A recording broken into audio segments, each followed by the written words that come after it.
to the Female Morpheus podcast, where we talk all things fitness, spirituality, and level up. And today's topic, we're going to be talking about mental health and autism awareness. And we have a special guest. Drum roll, please. My ring just came off. My best friend, Indigo. Today, we're going to be talking about a very important topic. Today's episode, we're going to bring awareness to mental health and autism. Who better else than to bring my best friend, who is, you're diagnosed with autism? Yes. She is diagnosed with autism and also has a child that has autism and also worked as a teacher. Yes, paraprofessional, and I was a special needs teacher's aide for 5 years on and off. And with that comes a lot of experience that I do feel like some parents are deprived of when they have a special needs child. You're not exposed to all that information, the coping mechanisms, and just useful tools that would allow you to be able to handle your child when you're going through meltdowns or troubling situations. Okay, so walk me through your history of having autism. How did that look like? Especially because we're millennials, and I know that autism, mental health, all of these things weren't as popular and as known. A lot of people weren't as educated as we have all that technology and good stuff now. So how was it for you personally? When was the diagnosis? Was it a self-diagnosis? Like, walk us through that. Okay, so first off, I knew I had ADHD from very young. My mom was very forthcoming about that, but she did withhold the other aspect of the diagnosis, which is Asperger's. Asperger's falls into the DSM-5 chart. It's now considered autism.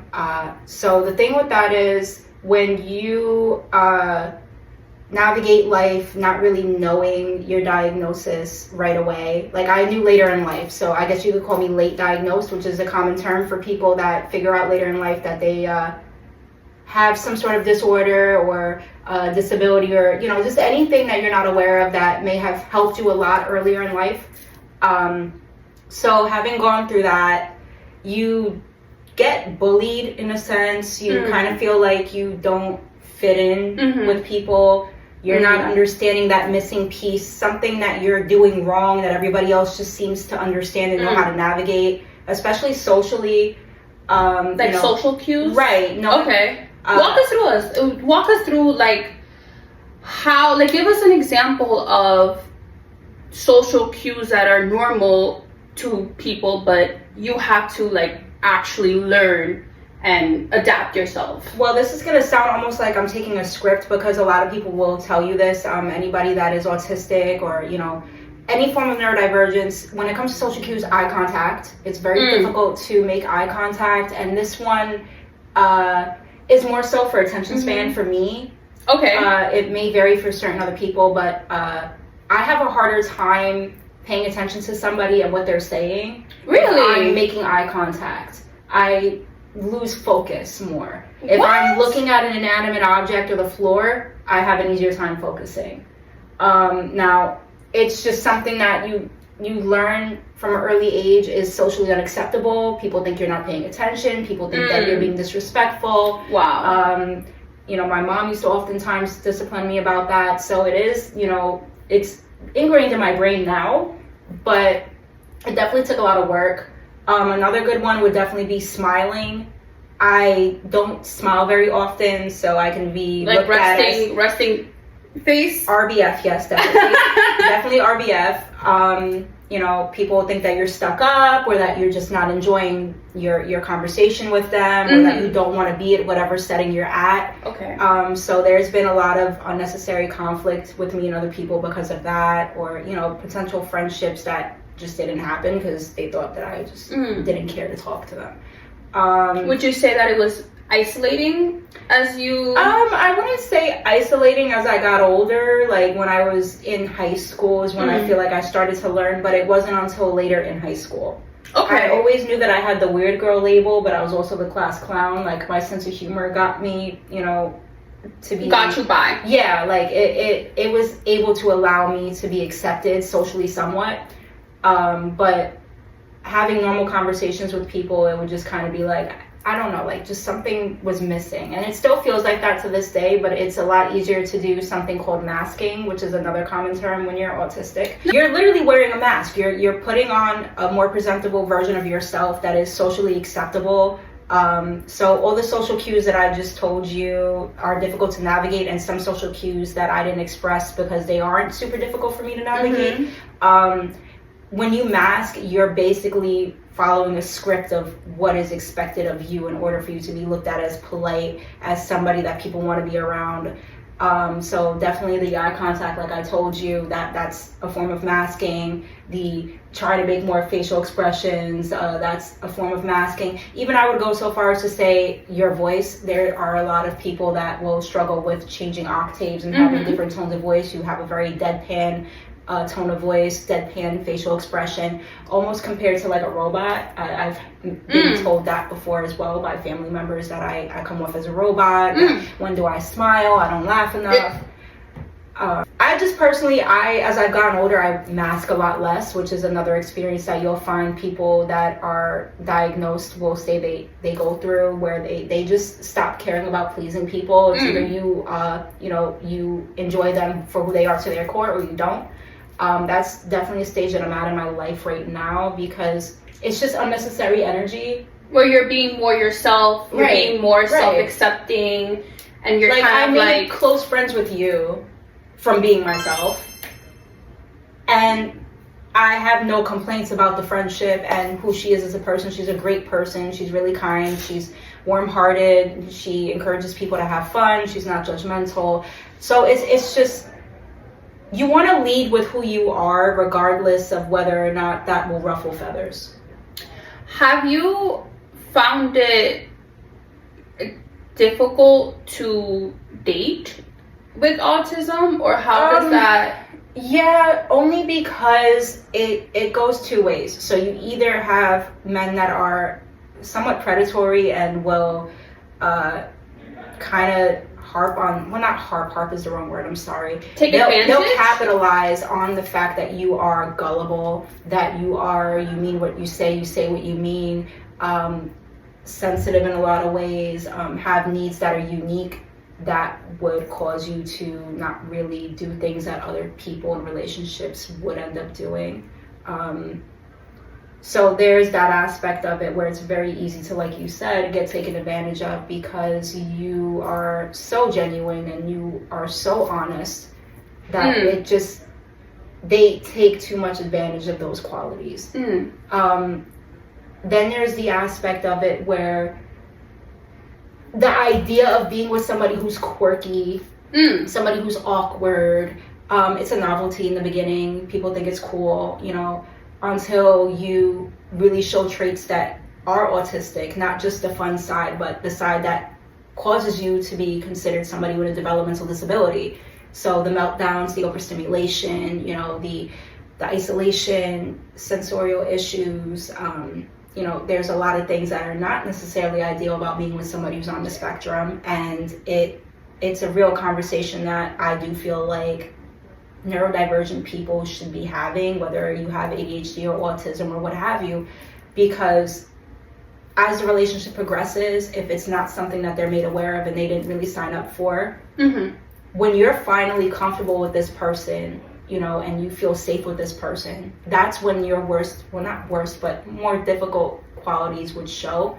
So you definitely want to just be transparent in the beginning. I'm not saying dive head first into everything on the first date, but when you feel like you're moving forward with this person and you can really see a future with them, you absolutely want to give full transparency. Hey, I struggle in these areas. Hey, there are times where I need to decompress and recharge. There are times where I go nonverbal. There are times where I get overstimulated and I need X, Y, and Z. Sometimes I need a really tight, grounded hug. Something with a lot of pressure to bring me back to reality. Just examples like that, and see how they react. And if it's something that they're accepting and willing to take on, then in the future, if they can't take it, then it's entirely on them. So with autism, do you because I know that you spoke about isolating yourself and taking time to breathe. Is it like an episode where things feel really intense or stimulating? Like, how does that look like? So the thing is, when you are postpartum, this is a lot of times where women realize that they're on the spectrum. This actually ties into how I figured out that I'm on the spectrum, because When you were pregnant? Afterwards, when my son Azor, he's turning 5. He We love Azor. He's on the spectrum.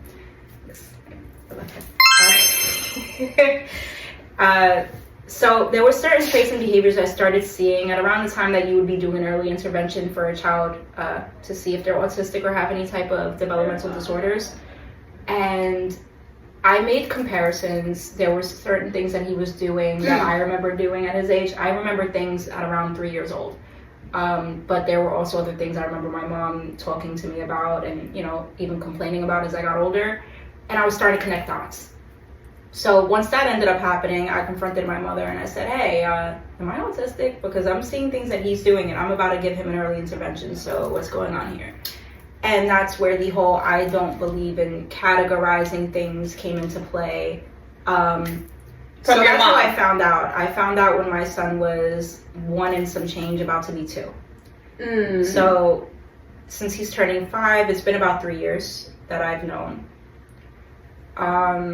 Let's backtrack and walk through that, because before you got pregnant, you were already working with children. Right. Okay, so walk us through why you got into the career, the experience you gained, and how did that help you diagnose or bring attention to your child? Like, let's go through that process. Well, first off, I do feel like life does come full circle, especially since I was in that field and now have a child that is receiving those same services and is, having that same disorder.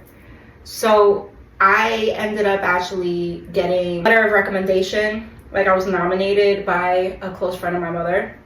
She felt that it would be a good position for me to have because I always have been good around children. I've always, wanted to help to the best of my ability. I enjoyed teaching. But I never was around special needs kids. That was something that was new for me, and it was a task that I was willing to take on. It was very recently after my father passed. Wow. So I took it as a sign. I do firmly believe that when our close family members or friends pass away, that they leave us with a certain kind of gift, whether it's an opportunity or, just a life change that was necessary for us to move forward. And I just took it as a sign. I immediately jumped on that, and within, I'd say 3 months, I was hired. How long were you in the career for? I was in the career from 2019. Right at the peak of COVID. Wow. Okay. So I was hired in February. Literally that Friday, I got the papers to sign off and everything with the payment information. And then that Monday or Tuesday, COVID hit. Okay. So being put in the height of that. Oh, wow. You was in the forefront then. Right. Wow. But there was a certain hiatus period while they were trying to figure out remote teaching, while they were trying to figure out the mandates and how to go about sanitizing the classroom and all that stuff. So my training was very unique. I came back, 2 months later, I think, or a month later, when they sorted everything out, and they had you cleaning all the toys after every single transition. What? So there would be like half an hour, 45-minute periods. Okay. Where, you're either at circle time or you're doing centers, which is when they're doing their little puzzles and their toys and all the sensorial stuff. And then you go back to doing, some sort of academic lecture. But it was constant. And then the windows would be closed and they would want you to bleach the tables and bleach the divider glass that would separate each child. Very traumatizing for the kids, I believe, because they were forced to wear masks. And as you know, autism, okay. Sensorial issues. A lot of autistic people do not like having their face touched. Not all, but touch is a very, very major sensitivity. So they were being forced to put something over their face. And wow. Yeah. How'd you handle that? I mean, I feel like it just caused me to really be able to one, adapt, and two, be in a place where I really could handle difficult tasks with children, because if you're able to handle a pandemic while dealing with small children, once everything started to Autistic children normalize, like that, special needs. Okay, wow. Once everything began to normalize, it made everything else almost feel like a walk in the park, because now you're not stopping to bleach items every half an hour, 40 minutes. Okay. You know, you're not coming in super early to do the same thing. You're not coming in, because basically you were a janitor in the morning. I mean, you were the one cleaning. Different schools, it varied. I mean, you know, some places were better staffed and had, you know, more help. But in my school, specifically the one that I was in, I'm not going to disclose any names or anything like that, but I was mopping the floors, I was cleaning the tables, I was wiping down the toys, I was wiping down the sink, I was getting, you know, all the supplies and everything like that. And you're really wearing multiple hats at that point. I don't want to go too much into the career in itself, only because that beginning portion was very different than the typical experience for a autistic student and a special needs teacher. But after my child was born and I had came back, it just it put a new perspective for me, obviously, as a mom now, and seeing the connections in terms of what behaviors they were exhibiting and what my son was exhibiting. How did teaching prepare you for motherhood? Patience, lots of patience. You know, there's consistent meltdowns. Something that might not seem that big of a deal to a neurotypical can be a huge deal to a neurodivergent, because so I think it would be necessary to break down what a neurodivergent person is. I was just going to ask you that. Please break it down. So it has to do with the neurons in your brain. The word neuro is in both words for a reason. Plus of neurons, and those usually fall off within a certain period of time in your early childhood. And for somebody who is neurodivergent, that's not the case. That's why they're so sensitive. That's why the overstimulation and all those certain issues can arise, because you are literally firing off neurons that shouldn't even be there. So your brain is receiving information at a very rapid rate. So it's too much stimuli. That's where overstimulation comes into play. Okay. It is considered a developmental disorder because there are other traits that can also coincide with it. Some people have GI tract issues. This can have to do with their nervous system. If they're having a day where they're too dysregulated, you know, they woke up and it's just everything is too much, that can affect their GI tract, which can cause them to have bowel issues. Their immunity can be weakened. You know, how that manifests can vary from person to person, but weakened immunity, I mean, put it like this: if you're a child, you're out sick maybe a few days a week or a few days a month, whatever the case is, you might be in and out the hospital. It's not just the brain in itself and how it functions with people socially. It also just affects your body overall. Okay. And so walk us through how motherhood is like raising an autistic child. How do you find balance? How do you keep the peace within yourself? Because truthfully, you don't. The reality of the situation is, you as a mom, if you are on the spectrum and you have a child who's also on the spectrum, statistically, well, not even statistically, but there is scientific data that shows that a parent, not just a mother, but a parent who is handling a child on the spectrum has cortisol levels similar to the effect of a veteran that was in combat. Ooh. Now, I'm not saying that they are the same. I'm literally just giving you data and how there are similarities between the two. But that can just give you an idea of how stressful it is to be in that level of survival mode, because these children, 9 times out of 10, they don't have sense of danger.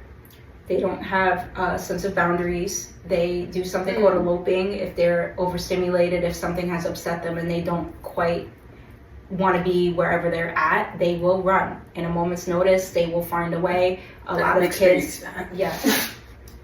kids will, you know, unfortunately turn up missing or deceased because schools might be having a lapse of judgment, or like I said before, they can be understaffed and these children are not being watched as effectively as they should be. They are able to find their way out of exits, gates, what have you. Wow. And there's children that, you know, can drown because they'll run to water and they don't understand the concept of The swimming. danger. They Yeah. don't understand the danger, exactly. So it can be very stressful and concerning, even when you're putting your child in a trusted child care facility, because there can be any given moment, all it takes is a second. So I don't think that there's a way to stay grounded as much as there is ways to try to decompress at the end of the day. I do take at least an hour or two to myself to do something I want to do, whether it's watch a show, draw, whatever the case is. But being grounded through the course of the day while dealing with a child that demands that much of you when you're already neurodivergent to begin with, you can't really take time out, because like I said, if you even take your eyes off of the child for a second, you're liable to put your child at risk. I mean, I've had my child try to jump out the window. I've had my child have meltdowns and deliberately throw himself on concrete until his knee was bleeding down his leg. A gash that was so bad it is still healing, and that was over a month ago. Wow. He has bashed his head into the wall. He bites himself, scratches himself, picks at his skin. A lot of it's a term called self-inflicted wounds. That is also something that can be experienced in people with autism. So it usually is triggered by a meltdown. And the best way I could put it is when your brain is in a system overload. Something is not going the way you anticipated, and your brain just cannot comprehend it, and it puts you in an extreme level of distress, anxiety, upset. Now, obviously, when you get older, like I said, you learn to mask these kind of things. But as a child who is still learning how to navigate this world, there's no masking that. A regular neurotypical child already has big emotions. Now imagine that tenfold. How do you handle people's reactions towards your child? Like, how do you experience negativity? Let's get into it. This is where I need to do more work, because I don't have any patience for that. All of my patience goes into my kid. I don't have any patience for people that are ignorant or, you know, judgmental towards situations that they don't even have any understanding of. And you're looking at a child who's very small, that is clearly distressed, clearly upset about something, and you're looking at me like I'm doing something wrong by not screaming at my child. I'm doing something wrong by not putting hands on my child. I'm doing something wrong by even having my child in whatever setting they're in. Not my problem. So you get a lot of glares from I get strangers. a lot of glares. I get a lot of unsolicited advice. I get a lot of, there's been times I've been scolded by people. And I would say, I guess from the older generation, I would almost expect it. Because they were never, you know, mental health in general was just not discussed. Right. And things like autism weren't even, it just was not a diagnosis. It just did not exist. Your child was just put in an institution, and that was the end of it. Or they were put up for adoption, you know, whatever the case is, it was not spoken upon. So I try to excuse it, but I really struggle in that area. With the younger people, it bothers me more because we have social media, we have so much data about these things, and it's just statistically, I think it's 1 in every 3 kids that are autistic now. Don't quote me on that, please. I know it's in the single digits. It's 1 out of every single digit of people. It's like less than 10. But it's so common now that you would think that people are more privy to that diagnosis and what comes with that. And the way you would discipline a neurotypical versus a neurodivergent are 2 completely different things. My child is 5 years old. He functions at 2.5 years old. So he looks 5, but I would not discipline him the way I would discipline a neurotypical 5-year-old. And somebody in public would look at me like I'm enabling the child's behavior because I'm not addressing it. I can address it, but I'm not going to address it in a way that you think is fit because you have no idea what the hell I'm dealing with. And I do think that that's what needs to be talked about more. because it's already difficult enough raising a neurodivergent child and juggling that as a single mom on top of that. The judgmentalness is like, I don't have the mental capacity. Like, if I'm already in a high stress situation with my child and you come to me on some do something about it, shut your kid up type of vibe, you're not gonna like the reaction. Fair enough. Fair enough. That's super fair enough. Now, to wrap this up, what would be your advice to a new mom that may think that her child is autistic? What is your... So don't make the mistake that I made. I had a hunch from very early on, like I said, about 1.5 to 2 years old, but my family and my son's father all urged me to err on the side of it being a delay because he was 6 weeks premature. And that can definitely cause delays. And I did end up starting to believe that. I wasn't in denial. It's not something that I wouldn't have been okay with accepting if I knew he was autistic. It is what it is, especially working around these children. They're beautiful souls and they just require extra love and care. But definitely don't have any doubts about it. You know, the stigma behind it is just ridiculous. There's no reason. Give your child the services and the advantage that they need early so that when they're older, they're not left with all these question marks and feeling like they don't belong and having issues with academics because they're not being put in a proper educational setting. Do the early intervention. It's so easy. You can just go to your pediatrician and ask for a referral for that early intervention, and they will absolutely do that. It might be a bit of a wait. I know that since it's so common now to have an autistic child that they're overflowed with intake. But because I did not do that, I am now at a point where I am really, really far behind with certain things. My child has the services, he has what he needs as far as educationally, but being formally diagnosed outside of the education system is where I'm at right now. And it could cost anywhere from $900 to $1,500 to $2,000 to get that diagnosis once they exceed the age threshold to where it's free for your state. It varies from state to state, but in New York, it's until they're 3 years old. So, wow. You definitely want to do it. They usually, I think it's around a year old, they'll offer you that if the pediatrician is seeing any delays. But if you see them yourself, confront your pediatrician, say, hey, I would like a referral. I want to do an early intervention for my child. I suspect that they may be autistic or have any other developmental delay. Why do you think having these conversations, especially surrounding mental health, autism, why do you think it's so important to inform yourself? What can you leave the audience with? I think it's important because it's too common.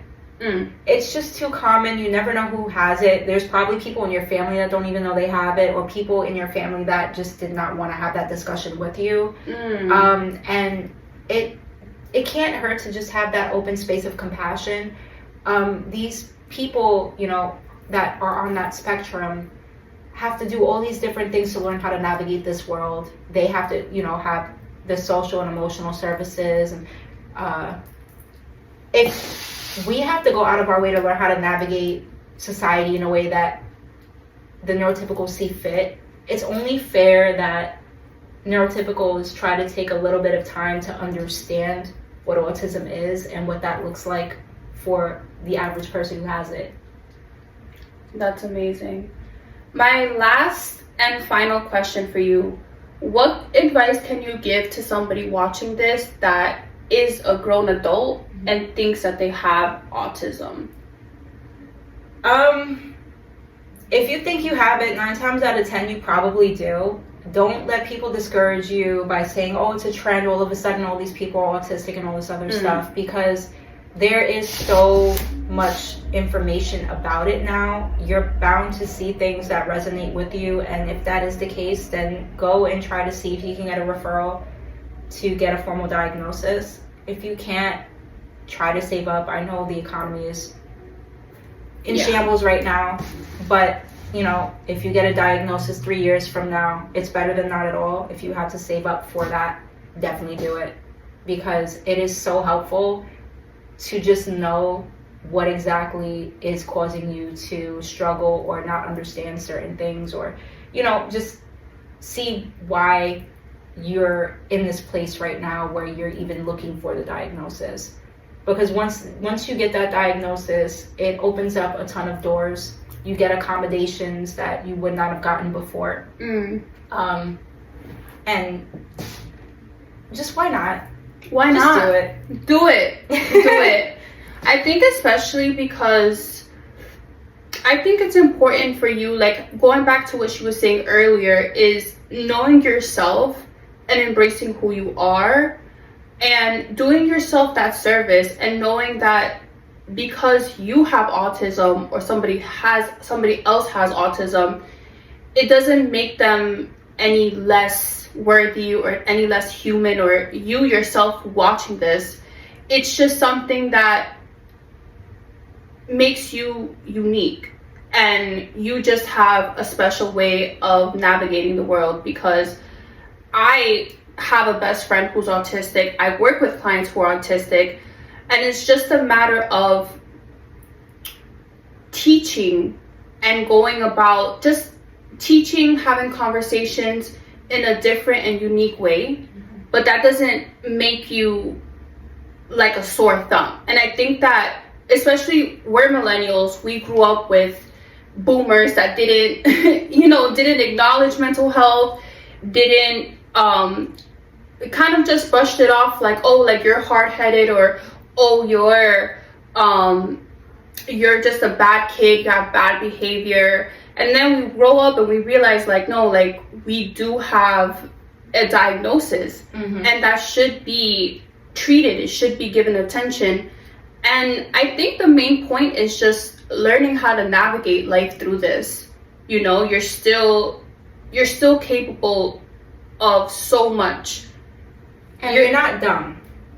That's the other thing too. The whole R word. Oh no, I think I make the smartest people. Honestly, the smartest people. Yeah, I think that your brain is just wired different. Yeah, that is my point. I think that with autistic people, I think that they have the most intelligent, spiritual brains, and I love it because it's kind of like a non-BS kind of like straightforward attitude, which I love. Exactly. You know? It's just it's a different perspective. I do think that it helps people that are neurotypical see things out of a different lens, and then you're able to appreciate life in a different way. I'm gonna go ahead and just say I recommend you get yourself a neurodivergent friend. If you're neurotypical, get a neurodivergent, because it's like the yin and the yang.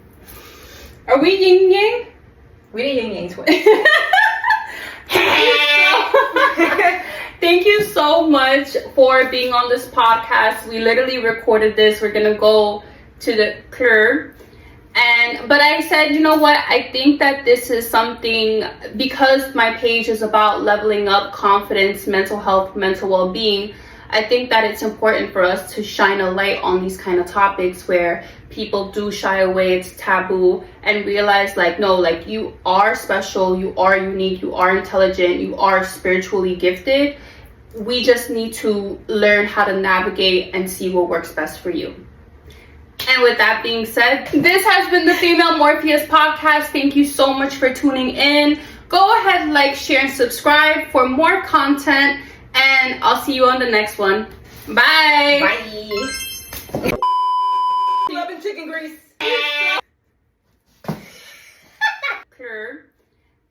But